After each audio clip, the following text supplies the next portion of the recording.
It's Saturday. You had a long week, so you decide to go out, meet up with friends, and have some fun. You start off with a beer, then two, three, and before you know it, you lose count of how many drinks you have.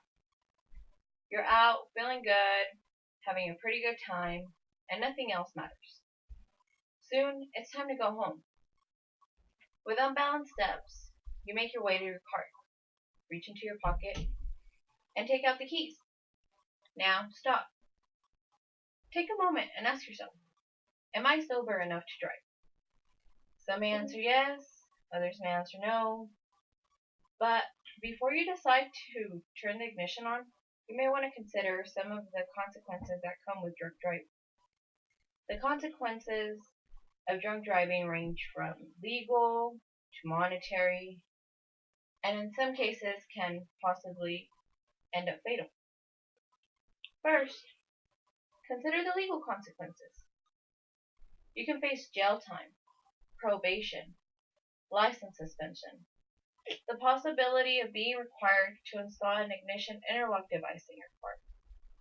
Also, you may be required to do community service or go to AA classes. Now, this is all going to cost you not only time, but also a good amount of money. For one of my family members, getting his first DWI was real expensive. His bond was $10,000, which he only had to pay 10% of. His attorney fees were around $4,000, not including court costs. He ended up in probation for 2 years,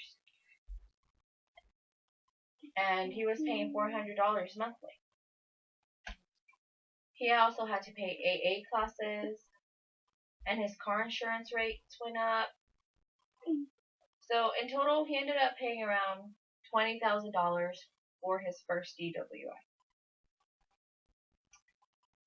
Even though the expense of drunk driving is big, it is not as major as taking your own life or the life of someone else. According to Mothers Against Drunk Driving, on average, 1 in 3 people will be involved in a drunk driving crash in their lifetime. There is a possibility that that crash will be fatal to either you, a passenger, or the people in the other vehicle. Can you imagine an innocent child losing his or her life just because you decided to drive drunk? Or how about imagining the suffering of your own family if you were to lose your life?